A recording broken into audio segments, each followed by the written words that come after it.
entremos agora no conteúdo mesmo do Apocalipse. O livro sagrado, como nós já temos falado, expõe um drama que é impressionante. É o drama da igreja. O padre Castellani fala que é a história da luta entre as duas cidades, a cidade do homem e a cidade de Deus, e que culmina, como nós já sabemos, com a vitória de Cristo e a sua igreja. Por lo tanto, acho que essa é a coisa mais importante que nós temos que ter presente quando nós falamos sobre o Apocalipse.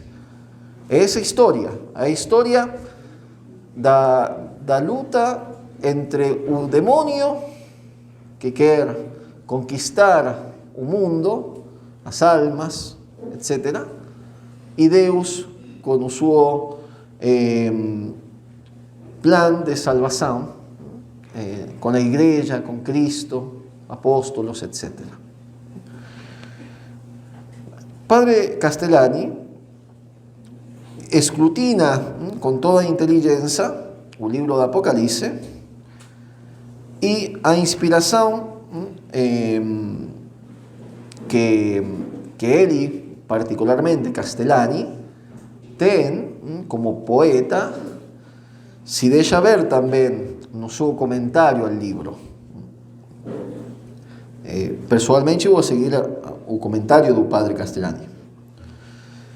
Bem, primeira coisa, para entendermos mais, depois de ter visto os princípios que o padre Castellani usa, não posso dar uma interpretação total do Apocalipse, porque não temos tempo, então fica agora que os senhores e as senhoras possam, talvez, ler o livro e o comentário, que seria muito bom.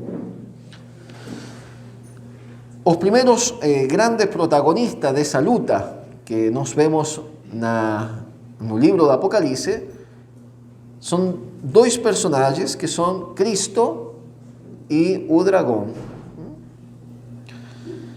Na tela de fundo aparecem os dois grandes protagonistas, por assim dizê-lo. Acima de tudo, Cristo, que é o Senhor da história, porque não é outro que o Senhor, o Kyrios, o Cordeiro, quem abre o livro selado, manifestando assim seu domínio pleno sobre os acontecimentos históricos. O Cordeiro que abre o livro do Apocalipse, o Senhor da história.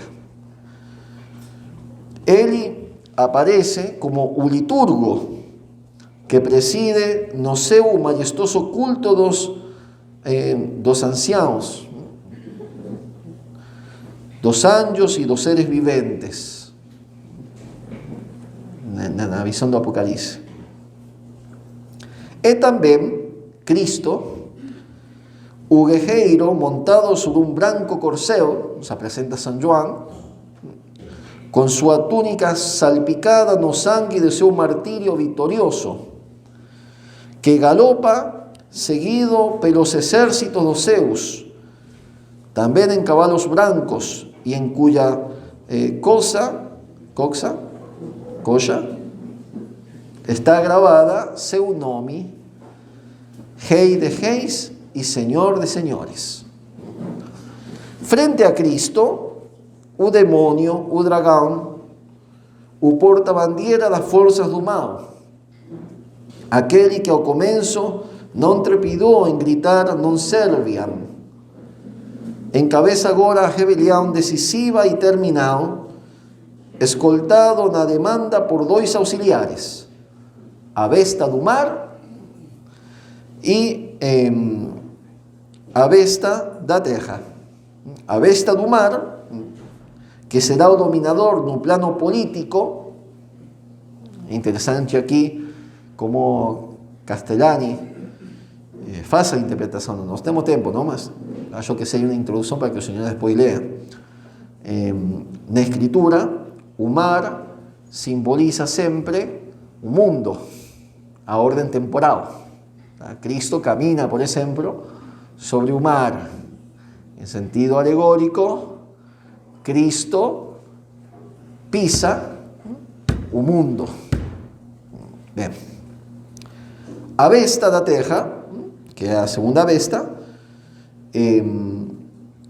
levará a cabo a falsificação do cristianismo. E por que nós falamos disso? A besta do mar, então, no plano político-temporal, o que a gente vai a conhecer com o nome de Anticristo. E no plano religioso, temos também uma besta que surge da terra, e que é a besta que levará a cabo a falsificação do cristianismo. Por que da terra? Porque a terra, na Sagrada Escritura, é o símbolo da religião, o que permanece firme. Ambas as bestas, em estreita conexão e aliança, aparecem no livro. A primeira besta, para iniciar com esse drama. Acima de tudo, a primeira besta, o anticristo. Com certo facilismo, se acreditou reconhecer o anticristo nos inimigos concretos da igreja que se foram apresentando ao longo da história. Nos diz o padre Castellani que o mesmo João deu pé a isso quando em sua primeira carta disse que o anticristo já estava no mundo, assim como que havia já nele muitos anticristos, denunciando assim a analogia entre os malvados de seu tempo e o último e maior inimigo venturo do Senhor. Os primeiros assinalados como tais foram os imperadores romanos que desencadenavam perseguições. Assim, alguns padres viram o anticristo na pessoa de Nero ou Diocleciano. As perseguições de Nero e Diocleciano que foram terríveis. Não se equivocavam de tudo ao afirmar tal coisa. Agora vou explicar um pouquinho mais isso. Mas recordemos o que dissemos a respeito dos sentidos literais. Um imediato e outro mediato. Um tipo e um antítipo. O imperador pagão, Nero ou Diocleciano, podia ser o tipo do anticristo, mas seu antítipo estava ainda por vir ao fim dos tempos. Então, uma aplicação concreta. Só para lembrar que no início do ano acadêmico, acho que eu falei sobre a interpretação de Santo Tomás sobre o anticristo. Ele diz que ele está o anticristo latente, que está como em germen, escondido em todos os maus da história. Eles são figura daquele anticristo que tem que chegar no fim do tempo. Todos, Hitler, Stalin, todos esos que perseguiram a igreja. E a última perseguição, diz Santo Tomás, está em imagem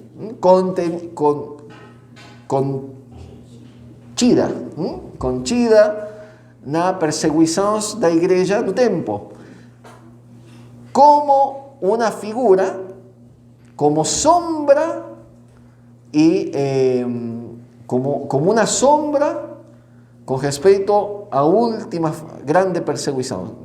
Quer dizer que a última grande perseguição será tremenda comparada com as outras perseguições que ele já teve.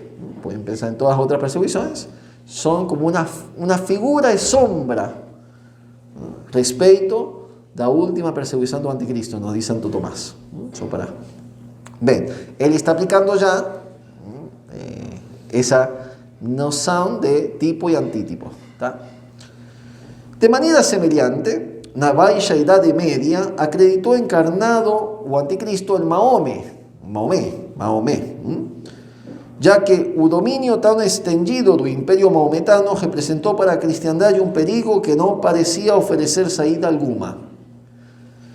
Esta ideia cobra hoje nova vigência como resultado da conjectura de alguns autores, principalmente Belloc, que afirman a possibilidade de que o Isla possa renascer como império anticristão mais capitalista e temível que antes.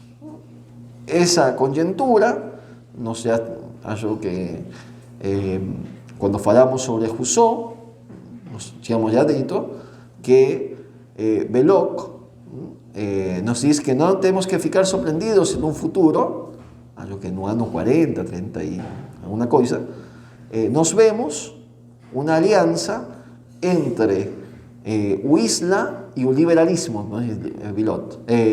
Belloc, perdão. E por quê? Porque estamos sempre falando de um naturalismo. O Isla é naturalista e o mundo moderno é absolutamente naturalista. Basta... Não, bem, ok. Perfeito. Temos que moler a língua.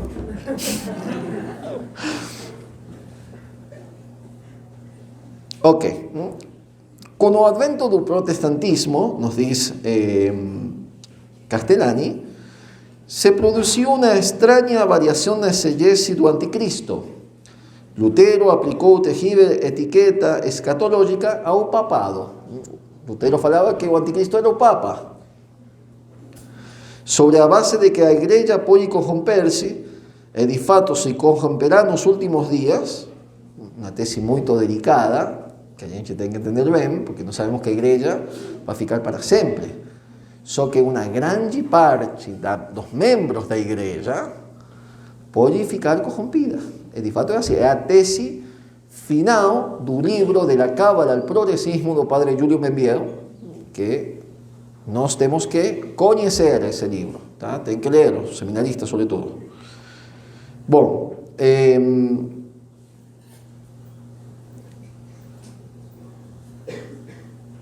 perfeito. Então, para Lutero, o Papa era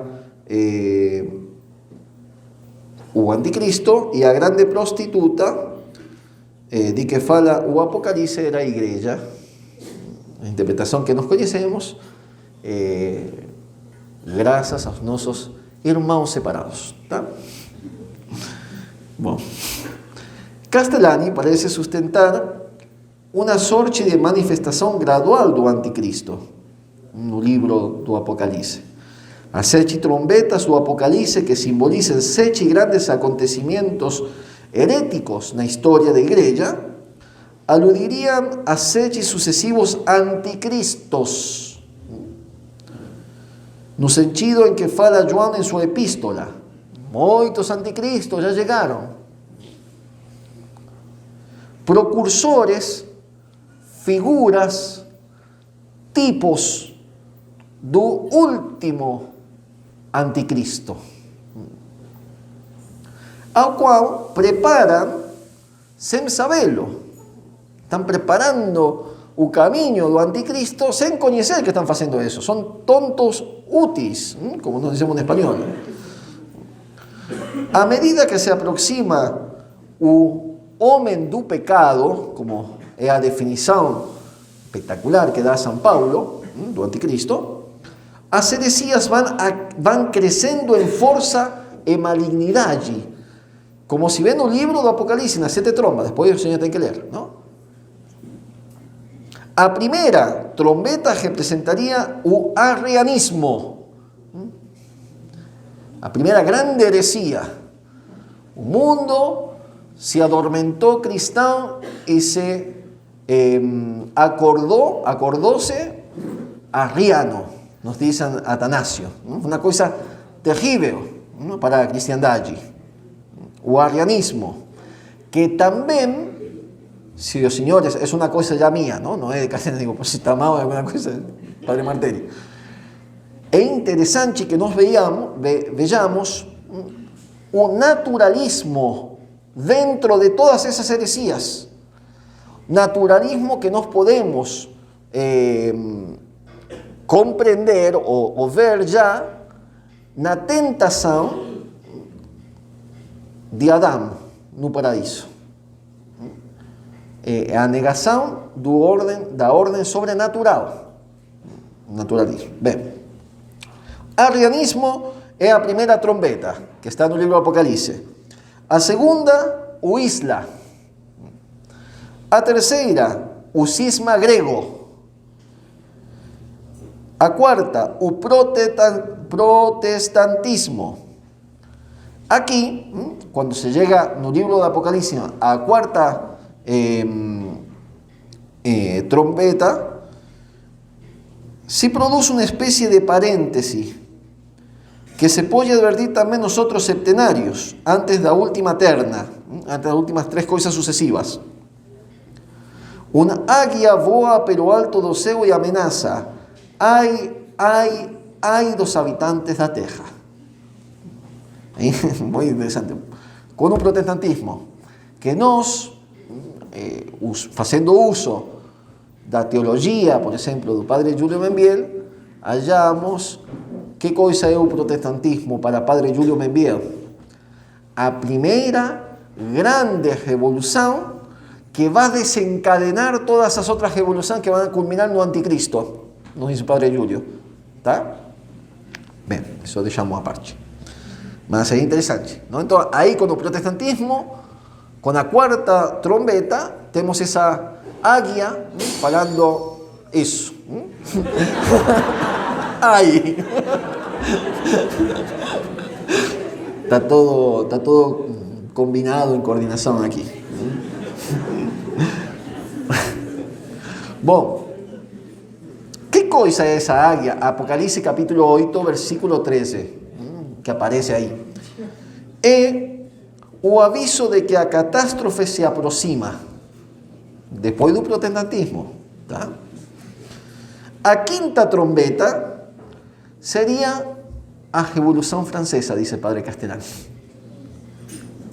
Para Membiel, a segunda grande revolução.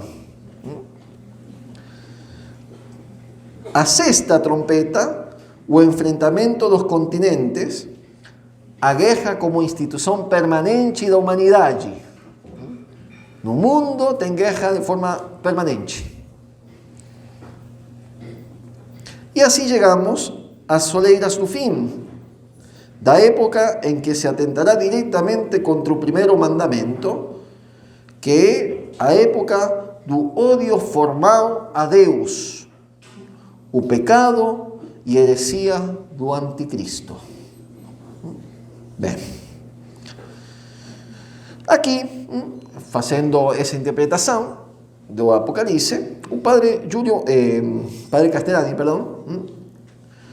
fala sobre o obstáculo, que é interessante também apresentar isso, como ele faz esse.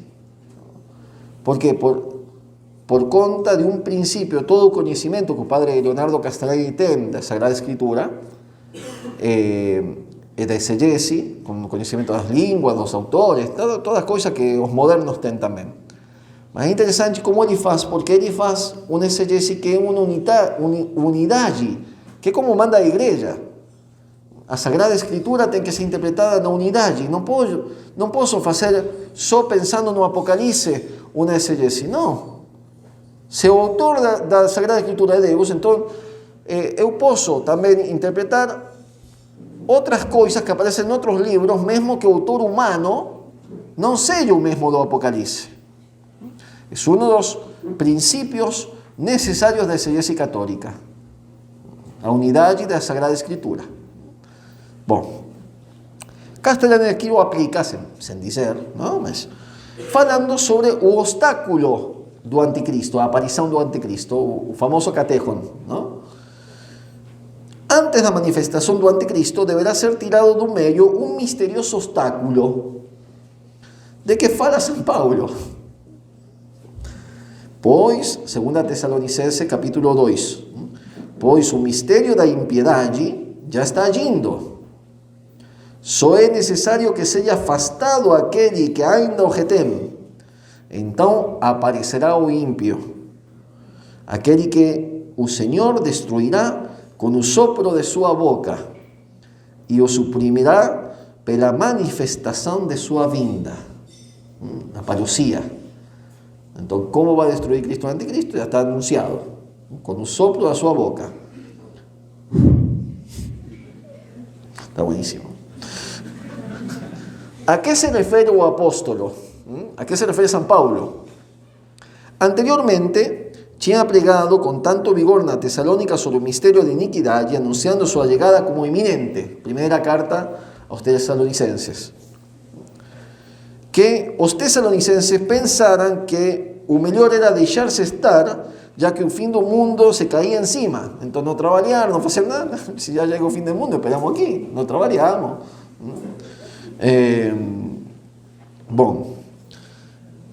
San Pablo les escribió diciendo que conforme había predito Cristo, no se sabía ni o día ni a hora precisa do fim do mundo, dado que ainda estaba en pé el que atalla. ¿Qué dice? O catejon, en griego. Y por consiguiente era necesario perseverar na arduidade da fe. Castellani se detém con razón neste tema tão misterioso como apaixonante, a algo que combate ou retarda a aparição do anticristo. Que coisa é? Que não deixa manifestar-se o anticristo. São Paulo chama o catejon, o obstáculo, que se concreta no catejos, aquele que obstaculiza. Um ser obstaculizante. Ata que dito catejo não seja tirado do meio, não se manifestará o homem sem lei, o anticristo. Qual é este enigmático obstáculo? Algunos padres da igreja pensaram que o catejon,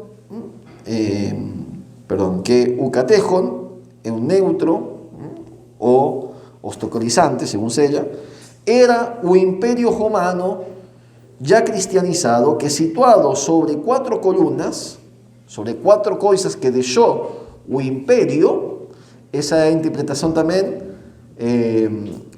dada por Santo Tomás.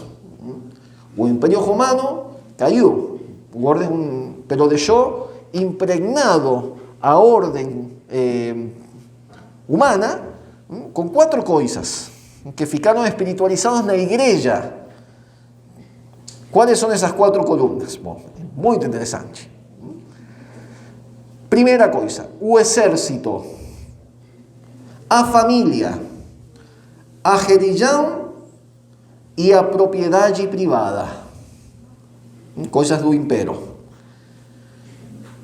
Essas 4 colunas, exército, família, religião e propriedade privada, impedia o estado da iniquidade sempre à espreita. E o catejos, el masculino, o ser obstaculizante, aquele que não deixa, que obstaculiza, era o imperador. Bom, mas se pergunta Castellani, mas acaso não acabamos de dizer que os antigos consideravam o Império Romano como o hábitat da besta, dado que 10 imperadores consecutivos tinham açoitado mortalmente aos cristãos? Assim é, mas a partir da conversão do Constantino, responde Castellani, as coisas tinham trocado substancialmente, e deste modo se podia ver no império, ou no que deles subtraía, a garantia da ordem cristã. Como o proclamou, sem rodeios, o Papa São Leão Magno no século V. Muito mais adiante, no século XIII, Santo Tomás afirmaria algo semelhante, acreditando ver na cristandade medieval, no ordem temporal cristão, imbuído pelos princípios cristãos, o ordem temporal, a continuação do Império Romano. De algum jeito, esse império, mal ou bem, permaneceu até recentemente, diz Castellani. Eso que deixou a igreja no ordem temporal dos povos, os nossos povos, diz Castellani, eso ficou. Mal ou bem, mas ficou algo disso. Para Castellani, o Império Romano, batizado em Constantino, restaurado no Carlo Magno, triunfante em Carlos V de Espanha, foi decapitado em 1806, pero sabe de un soldado victorioso que encarnaba los principios de la Revolución Francesa. Francisco I de Austria teria sido o último imperador dos romanos. Assim, a seu juízo, históricamente falando, o imperio morreu a princípios do século passado, anterior, não? Bem, talvez nós podemos também aqui, porque é uma interpretação concreta de um fato histórico, pensar, como faz o padre Sáenz, se não seria melhor dizer que desapareceu com a Primeira Guerra Mundial, o Império Romano, o que ficava dele. Quando as três últimas grandes monarquias cristãs, a Casa de Áustria, de Alemanha e da Rússia, caíram. Pode ser também. Bem, são coisas que podem ser, mas em qualquer caso, pareceria que já não temos mais Império Romano, não? Agora, acho que é mais que evidente que a ordem temporal não tem praticamente nada de cristão. Seja o que for, as migalhas ou o que resta deste império teriam impedido até o presente a aparição formal do anticristo. Então, tem que se lembrar que coisas? Exército, família, que quer dizer ordem natural, tá? Religião e propriedade privada. É muito interessante isso, a propriedade privada, porque isso nos faz lembrar alguma coisa, não? Bom, quer dizer o comunismo. Muito bem.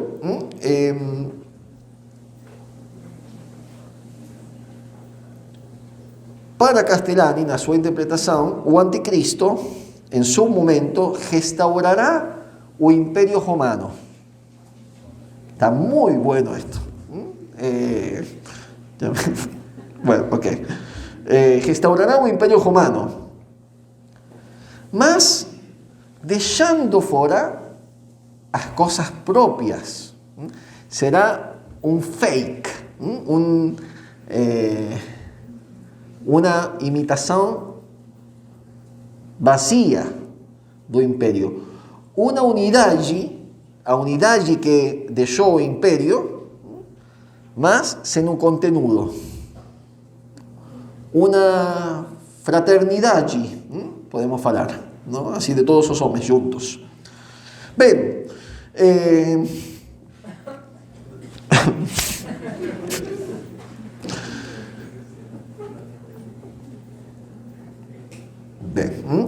essa será a cidade do homem. Já da quando eu di isso aqui, tem acontecido muitas coisas, não? É a primeira vez que di isso.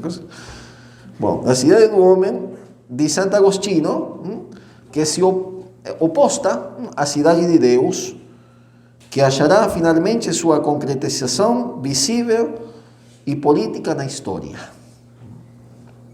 Então, isso que Santo Agostinho descreve como a cidade do homem, será uma realidade.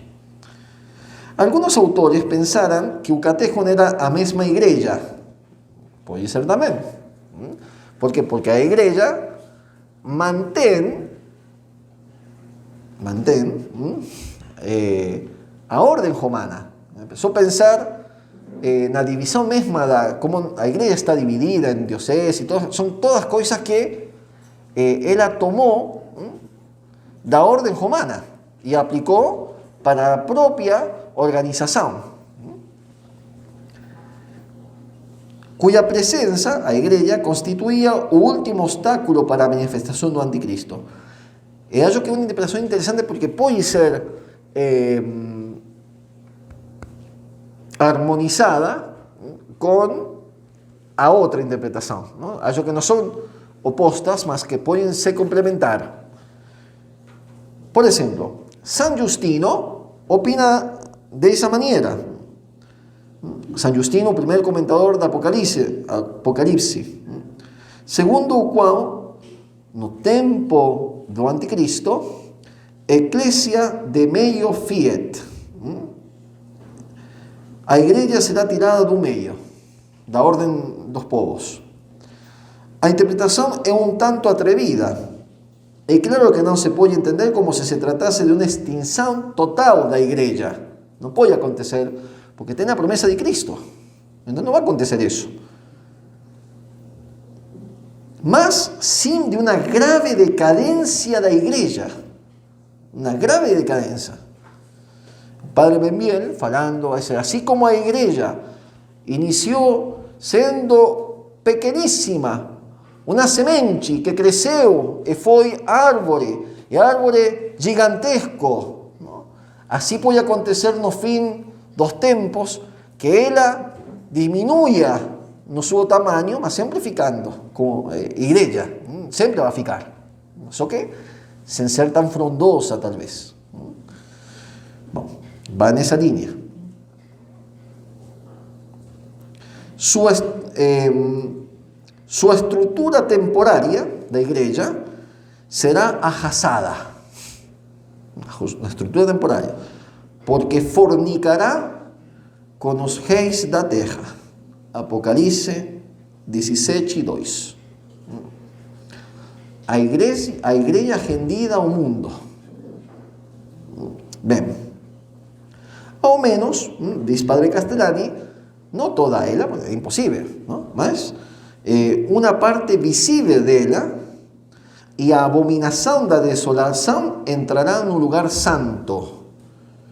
Quando, portanto, virdes a abominação da desolação, de que fala o profeta Daniel, nos diz Cristo, instalada no lugar santo, que o leitor entenda, que pode entender que entenda.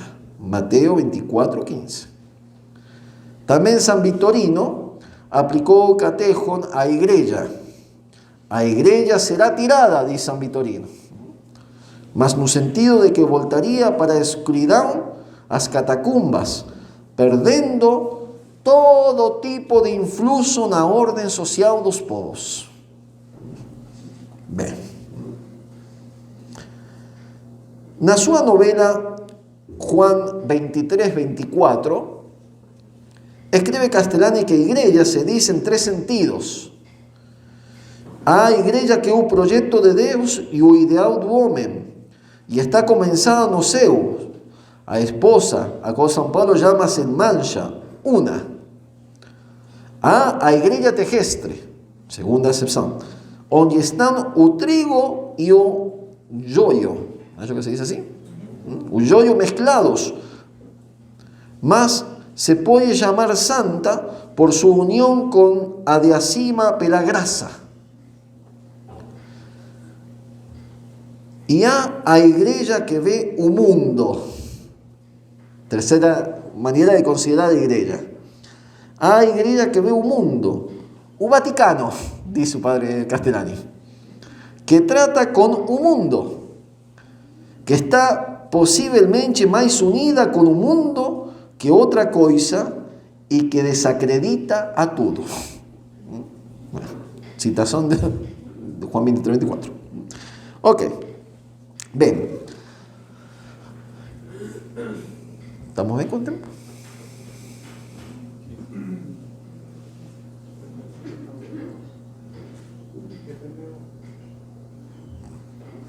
Ok, termino essa parte ao menos. A figura do anticristo. Deixamos o obstáculo, que é muito importante, porque nos ajuda a entender muito da realidade atual. Leon Bloy decía que cuando yo quiero saber, cuando quiero conocer as últimas noticias que está acontecendo no mundo, então eu leio o Apocalipse, não? E acho que para a gente é uma realidade, não? Bom, quem será o que assuma o terrível papel do anticristo, a besta do mar? Inicialmente os padres consideraram que se tratava de uma pessoa concreta e individual. Isso é uma coisa importante. A partir do renascimento surgiu a ideia de um anticristo coletivo e impessoal. Um movimento. O anticristo não é uma pessoa, nada como vai ser uma pessoa. Não. Bom, ambas as coisas são plausíveis, é possível. Será, por certo, uma atmosfera, diz o padre Castellani, um espírito que se respira no ambiente Espíritu de apostasía, segunda descripción que dele formula San Juan. Un modo de ser que se torna corporativo, informando a una multitud de personas, mas también será un individuo, porque San Pablo lo llama o homem ímpio, o iniquo, o filho da perdição, quien se levanta contra tudo o que leva o nome de Deus, que llega inclusive a sentar-se no santuário de Deus e proclamar que Ele mesmo é Deus. Isto não parece poder aplicar-se a um corpo associado de indivíduos, como poderia ser a maçoneria ou o filosofismo do século XVIII. As duas coisas são possíveis, verdadeiras e perfeitamente conciliáveis. Parece ser uma lei da história que sempre um grande movimento coletivo suscita um chefe que o comanda, assim como um grande dirigente político dá forma e coesão à multidão que o segue. Nenhum espírito ambiental existe nematua senão encarnado. Todo grande movimento histórico gera um caudilho. Ambos se criam mutuamente em causalidade recíproca. O nome de anticristo o inventou San Juan, diz o padre Castellani.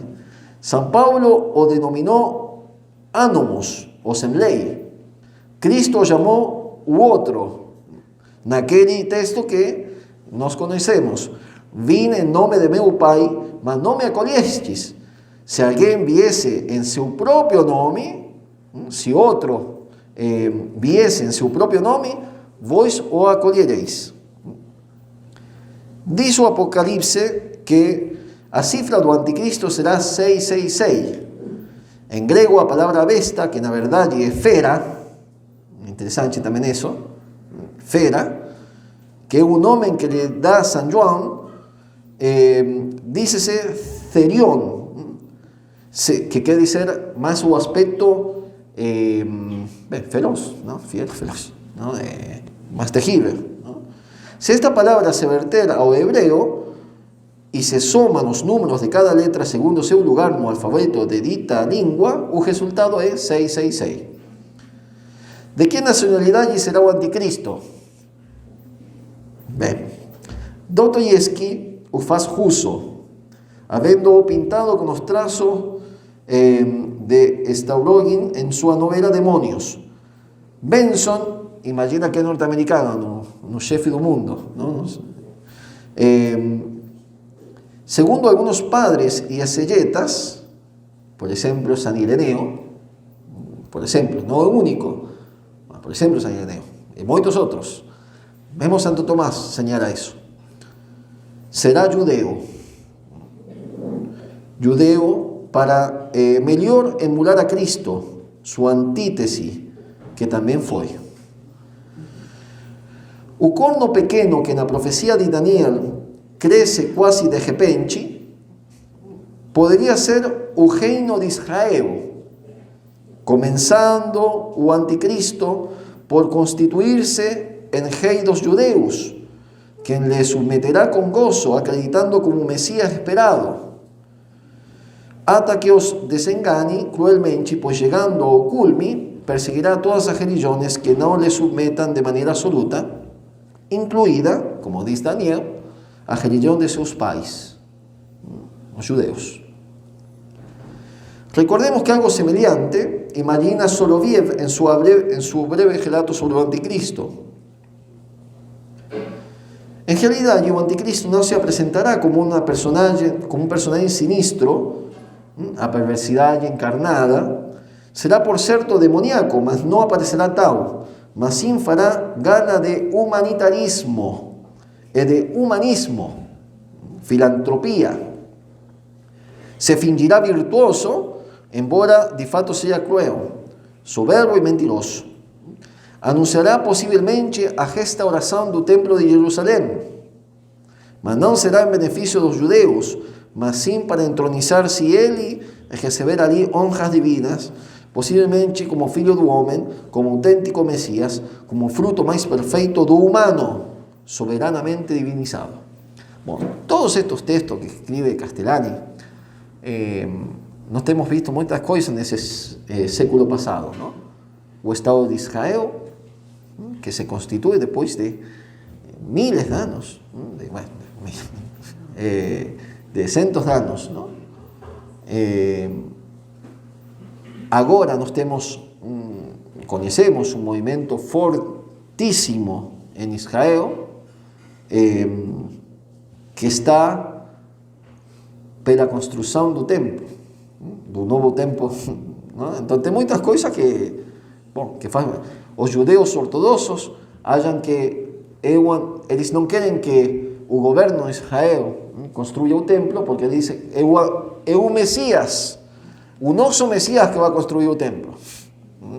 Tem muitas coisas aí, bem, que estão acontecendo. Perfeito.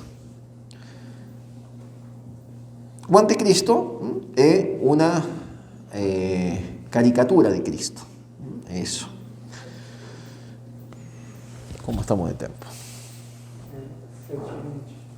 7:20. Bom, falta falar sobre o poder e a obra do anticristo, que não dá tempo.